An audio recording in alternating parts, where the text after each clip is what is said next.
Little taste of the music from tonight's MMT evaluation. We are discussing the new M. Night Shyamalan film, Trap. And I think it's a little bit of a warning for you when you see that Warner Brothers, the studio behind this film, decided not to screen it for any critics, essentially only for the junket press, the folks that are going to do interviews with the director, with the stars afterwards. And as such, that's never a good sign when you debut it the night that the previews start tonight on a Thursday. So that made me a little leery. We got a lot to talk about. Let's give you a taste of Trap. By the way, when I show you these trailers, I get hit from Warner Brothers saying you can't show the trailer. You can't monetize your video. I'm trying to promote your movie. Well, not really tonight. I'm not trying. But if you guys want to come in with a super chat, I'm not going to say it's the worst thing because we're not even able to monetize this shit when I do it how I want to do it with music and with trailers. We're having some fun here on a Thursday night. Here comes the trailer for Trap.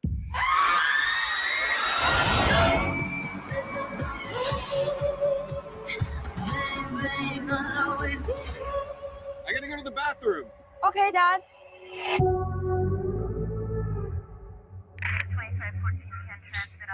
What's with all the police everywhere?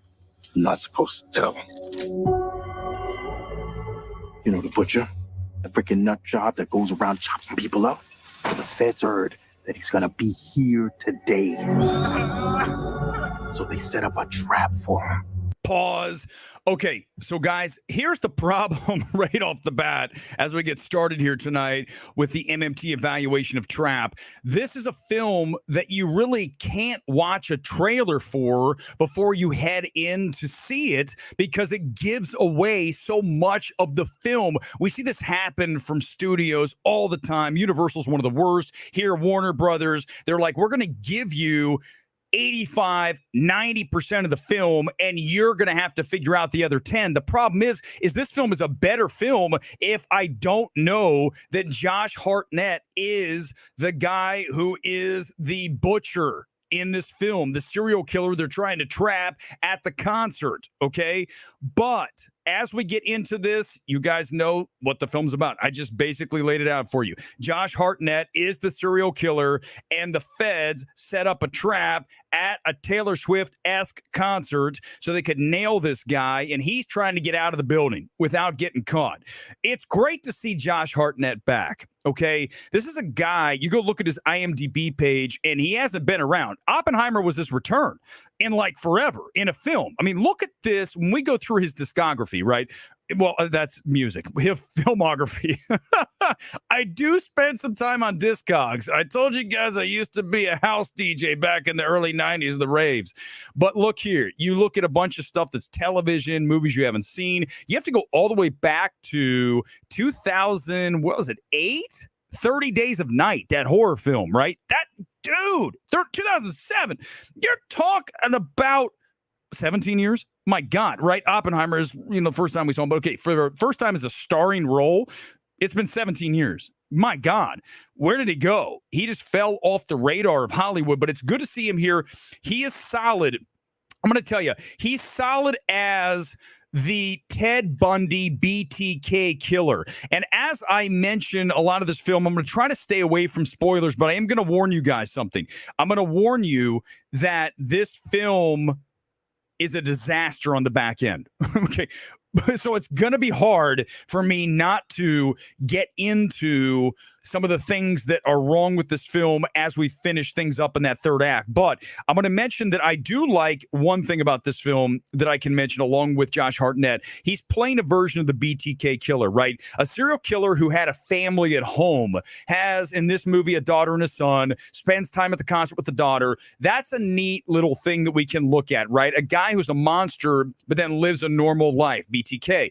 And for that, M. Night Shyamalan sort of dips his toe in and does a decent job, I think, establishing that the daughter loves dad, even though she has a little bit of suspicion, just a tiny bit. The family might have more as we continue on the film, but I think that is something to explore, and I like that about this film. This is not a wholesale trash job tonight, right? But you're going to see overall it's not going to be great, but I'm going to dial in on what I like first, obviously. And I think one of the things that also works in this film is that it's a very quick uptake into the story. So when we get started, this thing is like in the concert. We're walking in. There's no bullshit. The car ride there, it's very short. It's like we roll up and we get out and we're going in the concert. That leads me to think, okay, this is going to be very good because I love how we get the pacing moving quickly. The problem is I didn't realize M. Night Shyamalan was going to spend so much time on the back end of this film. So you think this thing is wrapping up and then it just keeps going on and on and on. I will mention one thing. If you've seen the film, if you're going to see it, I'm going to do my best not to spoil it, but I got to go a little hard on that third act. When you watch the title sequence of this film, I think M. Night Shyamalan missed an absolute opportunity to really dial in on his character. Instead of just having a generic title sequence, bring in news articles of the butcher telling this reign of terror, just like we've seen that in so many films, but this film doesn't do that. Here's this piece, a little news snippet. These are things, guys, this is why I'm telling you, if the studios really had a fucking brain, they would bring me in to make these movies better. Right there, what I just suggested about bringing in some kind of newsreel instead of just the normal title sequence, bring that in instead of what we get. It's a better film, but they won't bring me in because I'm the old fucking white guy. Fuck you, Warner Brothers. Seriously, honest to God, all the studios can go F themselves at this point. All I'm doing is giving you guys gold and you're not accepting it. So there's another issue with this film. Now, listen, like I said, the uptake's quick, but the problem is the third act of this is not just protracted. Oh my Lord. Guys, when we start doing some shit in this film at the end of this thing that is not just absurd, laughable, and eye-rolling to the point where I almost fell out of my chair down in Costa Mesa where I saw this here this afternoon. Guess how many people were in the movie with me? 2. There were a total of 3 of us in the movie. That's all we had in the movie theater here tonight. So I don't think this film is going to be that massive. But then again, Costa Mesa is not Burbank. Burbank's probably totally stacked tonight. So we'll look at that in a minute. But when you look at what happens here, you got the singer, and eventually he has to he realizes he's got to go through the singer, right, the star, to get out of the building. But then what she does, without giving it away, what she chooses, and the way she goes about her decision making is so dumb that you literally go, okay, that's it. M. Night Shyamalan has a tendency to overwrite, overthink. And I think the problem with M. Night is he had The Sixth Sense out of the barrel first, right? First film, if I'm not mistaken, that was Sixth Sense, right? And by all accounts, one of the best. Listen, it's his best film, right? I think it's a great film, period. I've not watched that film since it came out, but I remember watching that film in late 90s going, oh my God. I think the problem is when you have that early success, it's very hard to match it, and you try really hard to get back to that spot, and then you overdo it. We talk about it all the time. Less is more, right? Tonight's stream is going to be 30, 35, 40 minutes max. I'm not going long tonight because it's late. I was down in Orange County at the beach all day. I'm a little bit burnt. But here's the deal. When you have early success, it's hard to get over that and to just do your thing in the new film. You're always trying to top that. And I think that's been a problem for him throughout his career. I can't go further into the third act. I can just tell you that Josh Hartnett turns into essentially Michael Myers with the way he escapes from so many places. And it just goes on and on and on. Really feels long. This film's, I believe, 145. It feels like it's 215. Very long feeling film. Also feels like a concert film. You get so much of that musical artist that we heard off the top.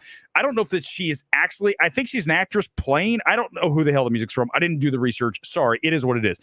But it feels so heavy. It's like, do we have to hear so many songs? I'm like, come on.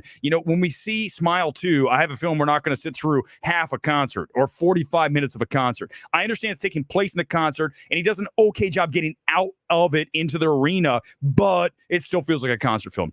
50%, guys. Not a great score.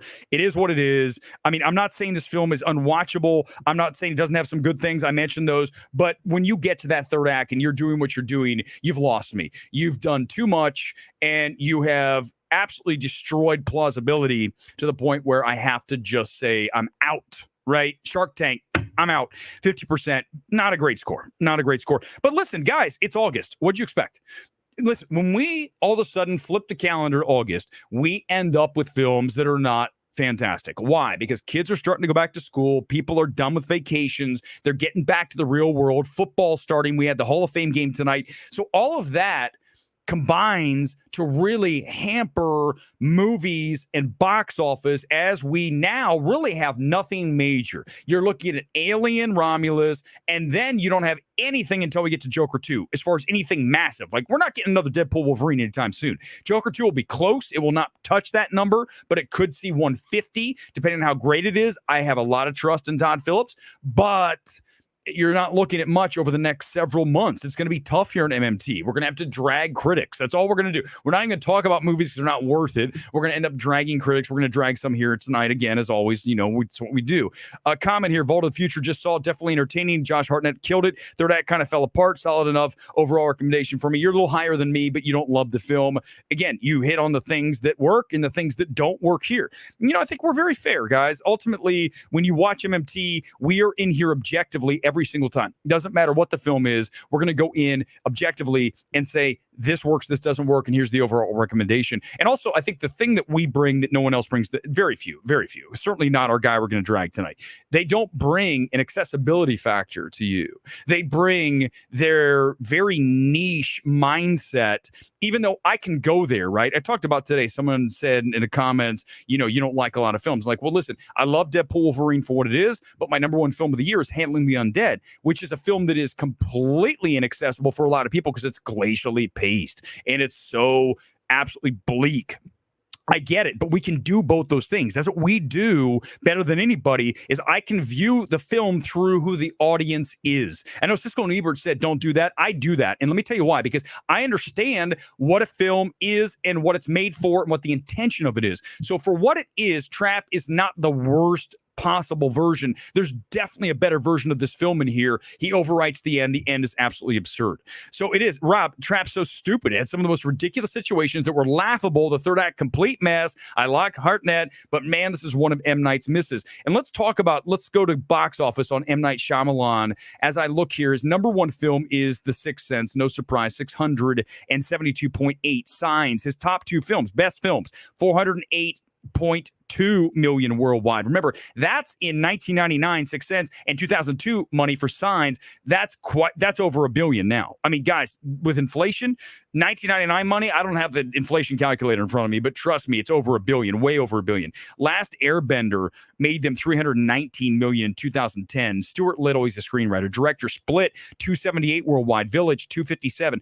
Guys, here's the thing about M. Night. You talk about films that are very good, if not great, Sixth Sense, Signs, and then I go to a Village. I bring up the Village all the time. Why do I bring up the Village? Because I tell you, we live in the Village. We live somewhere where we're being told to stay inside. And then if we ventured outside, we realize, holy shit, this isn't exactly what we were told. That's what we live in. I love bringing the Village in. Village is another one of his good films. Then you go back to After Earth. Not a good film. Unbreakable. Listen, I got to go back. Unbreakable was number one, right? The first one. I get Glass and Split. Glass was the third one, right? Split is number two. Unbreakable's number one. Split and then Glass. But Happening's a laughable film. You've got Marky Mark in there. Wahlberg doing like some of the most goofy acting I've ever seen. It truly, did that win Razzies? It better have. The Visit was his return in 2015, where it made almost $100 million. Old, laughable, but let me just say, I've thought about this.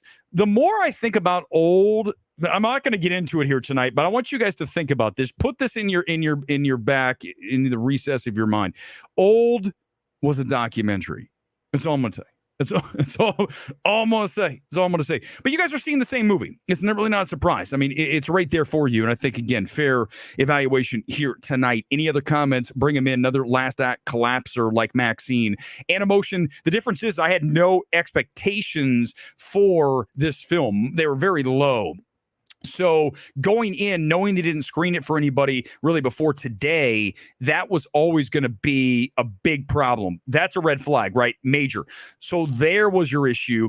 But also you go back to Maxine, a film that you go to X, you go to Pearl. You're talking about the trilogy, the final film in the trilogy, and then he goes out and shits the bed. Worst, man, that's by far more disappointing than Trap. But yes, exactly correct. Third act off the rails. And I think it just speaks to, I don't know if it's M. Night Shyamalan. Again, these directors, go back to, we talked about Ty West with Maxine. You talk about directors, you have to have someone in your life that's close to you that's legit, talented, and fearless to tell you this isn't working. And they don't have them, man. I don't know. It's family. I don't know if it's the friends that are like, everything you do is great. First of all, those aren't friends. You want a friend who says, maybe you shouldn't do this, maybe you should. But directors' egos get involved. I'm sure M. Night, who's in this movie, who actually does a pretty good job in the actually somewhat decent sized role. It's not like one line. He's got a little bit to work with.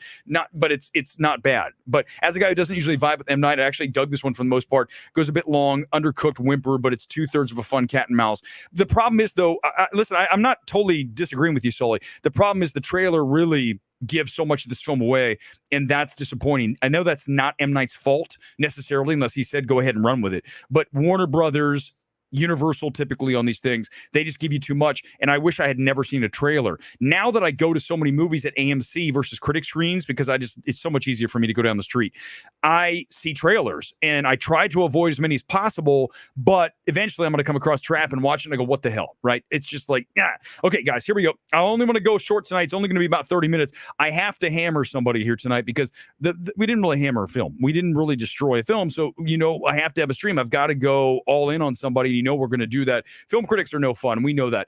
And it's very much been proven to be the case when you look at the reactions to Deadpool Wolverine. I told you guys, night of that review, when I came out, one of the first people to tell you what a blast, audiences are going to love this thing, and bang, it is delivering. What's the number one meme, the number one thing on Instagram, if you go right now? That title sequence, NSYNC, Deadpool, bye, bye, bye. I told you guys that. That's why I'm the fucking man, because I call this shit before it happens every single time. And you look at a critic, we're going to drag him right now. You guys ready? Let's go ahead and do it. This is the very pretentious. I'm going to tell you this. I actually don't think Guy Lodge is a bad critic. He's one of the few that liked Handling the Undead a lot. He gets some things right. The problem is he still is a chin-stroking knob. And at the end of the day, if you can't overcome that hurdle of being a chin-stroking knob, then I can't help you. I mean, just look at the picture. Does this not just scream, I am pretentious as fuck? Look at this guy. Seriously. You can say whatever about, go ahead. Film Twitter loves to come after me. If you just saw this guy, you'd be like, who's the pretentious film professor? I'm going to spew a bunch of shit that only speaks to a circle of film Twitter nerds. This guy. Get ready for his article. Guy, I don't think you're a bad critic. You just don't relate to anybody, and you're also no fun. I think the critic test, or a test of anybody in this world, is if I said, would you like to have a beer with somebody? Would you want to have a beer with Guy Lodge after reading this? You'd want to have a beer with me because you don't know what you're going to get. I could show up and be angry. I could be happy. You don't know what's going to happen. Gore would argue against that, but he's totally wrong. Gore, what do you rail on anti-woke shit the whole time? We might have some fun over a beer. Guy Lodge is not going to be any fun. Why Deadpool and Wolverine is the year's most depressing success story. For all its self-deprecating quippery, the crossover superhero mash represents corporate brand synergy at its most ruthless. Listen, no one's suggesting that this isn't a total joke of a film, but that's the fun in the film. The complete irreverence for Disney, the love for 20th Century Fox, Deadpool doing the dance to bye, bye, bye. That's what this film is. How do you not understand that? It's what we talk about with these films, man. You got to get what they're designed to do, and then are they effective at what they're trying to accomplish? And this film is a 5 out of 5 post track, which is the other cinema score. That is a perfect score. You do not see those. Simone, exactly. I think he came after me one time for some take. He's like, snot ass, pretentious bitch reply. Well, I'm sure, show this to Guy. Guy, I'm telling you, nobody wants to have a beer with you. You'd be the most boring dude ever. I'm sure you'd talk in this wafty, oh, I'm so brilliant air. Look at me. I'm the guy who writes for for Film Inquiry, and I also write reviews and terrible pieces on Variety. These people are not, I'll hammer them all day. I will destroy these people all day. These people do not relate to anybody. I relate to everybody. Listen, the haters might hate. I relate to people because this guy doesn't know how to look. Listen, Luis, do you think this guy knows how to look at him? Look, Look at me. Let me just stroke my beard. Let me stroke my bald head and my beard. Oh, I'm not going to make fun of the fact he's bald. That's my bad. Sorry, guy, but you are no fun. If I had to sit down and have a beer with you, I'd ask for the check the second the beer. Can I have my bill? I'll cash out now. No, I'm out.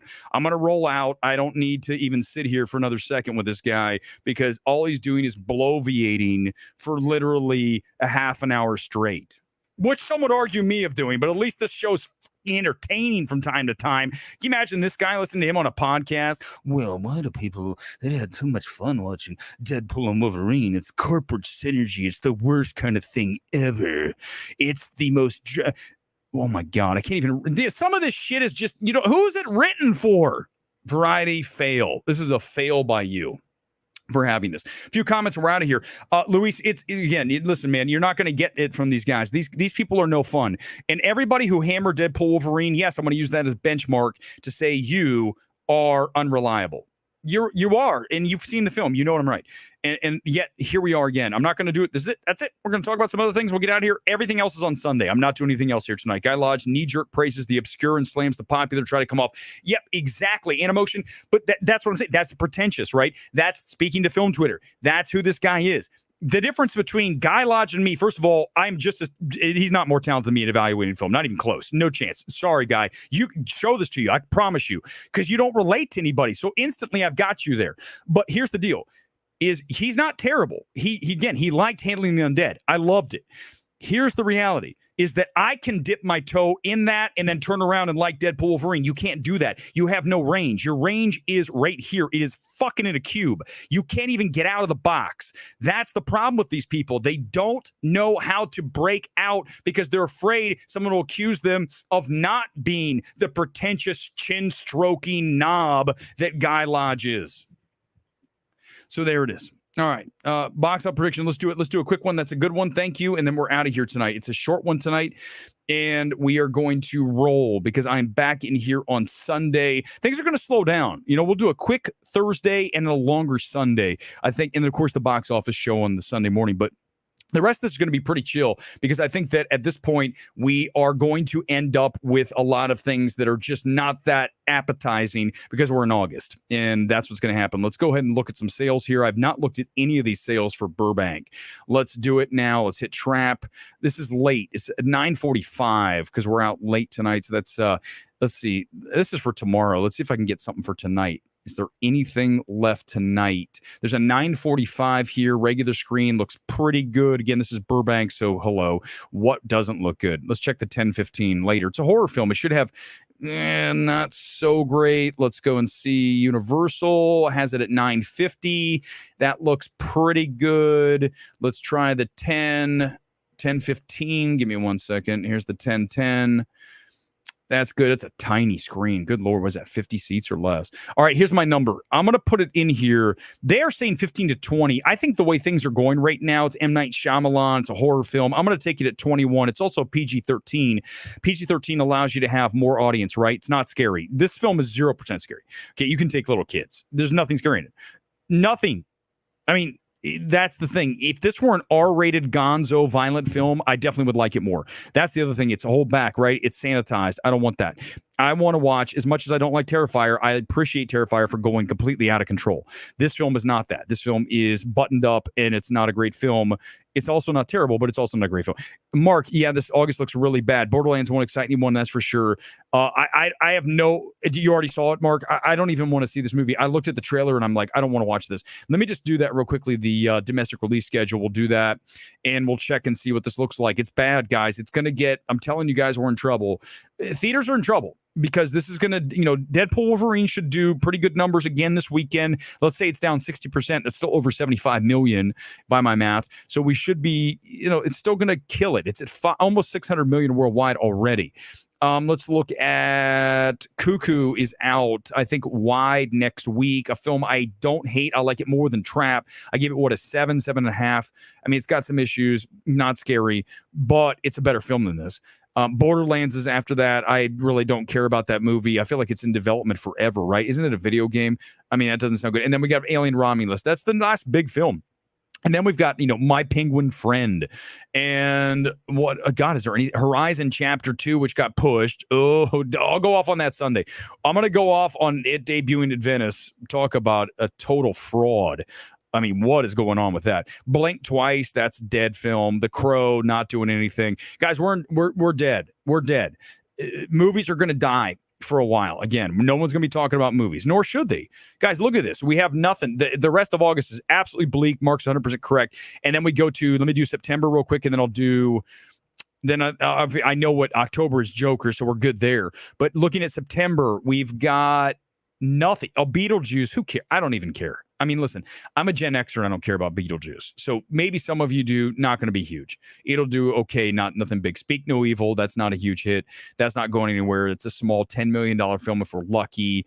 The 20th, Transformers 1, no interest in watching that. I don't care how many of the geeks / shills rave about that. I don't want to watch cartoon Transformers. I'm not back in 1986, right, watching the syndicated show. I don't care. Wolf's probably not going to be great. That's not going to be a big hit. Interstellar re-release. I just saw it recently. I'll probably see it again. Megalopolis, not a big film. Wild Robot will do okay. Guys, we're in trouble. We're in big trouble until we get to Joker. There's Joker, October 4th. It's just going to be really slow. The Crow. No, listen, all these films, every film I just mentioned except for Alien is going to suffer.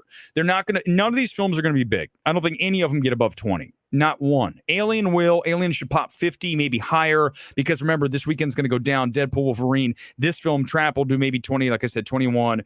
And then you're looking at really nothing, and then you get Alien in 2 weeks. That film will do better. Although I'm not excited for Alien Romulus because we've already done Alien. How many times? 6 plus the 3, Alien Predator 9. And people say, well, you just raved about an MCU film. First of all, third time I've seen Deadpool. It's been 6 years. Also, it's about their relationship. It's the jokes. I'm sorry. Is Alien Romulus a comedy? Last I checked, it's going to be the same fucking playbook. Here's an abandoned ship. Let's go on board. Look, oh my God. One of them has the alien in the chest. Now it's hugging the face. It's in the chest. We're essentially remaking Alien. Why should I be excited about that? Explain to me why. Because you're going to say it's a gross fest, it's real tangible effects, practical, whatever you want to say. Why am I excited? That's the thing. I want to see original content. And Deadpool Wolverine was original in that the jokes were very on the money and very, very funny. So Alien's not going to give me that. So why am I going to be excited about that? So yeah, we're in trouble, guys. All right, we're going to wrap this thing at 30 minutes. It's going to be a tight stream tonight. It's a pleasure as always. I was at the beach all day. If I have a little bit of a burnt face, I apologize. And I also want to apologize to everybody who, real quickly before I go here, I want to show you that when I came out for my reaction, there were some people that were a little bit bewildered as to why I had a t-shirt on. Because when I went to the beach today, I did not bring a kit.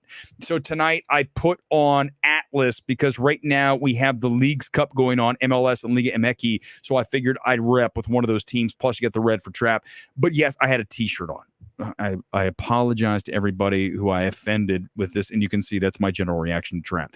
Not the worst, but also not something I recommend you run out to see. Unless you have AMC A-List, and then go for it, right? That's really all you got to do. Just watch it for free because you get 12 movies or a month. 3 a week. You can't beat it for $25. Best deal in all of Hollywood. In anything in this economy, that's the best deal. Even if you go to 3 movies, you're talking $8 a movie. I think you can handle that. Live from LA, MMT out. See you Sunday for Breaking Box Office, Sunday night for the big show. Comment, whatever you want. We'll get to it on Sunday night. See ya. Peace out. Live from LA.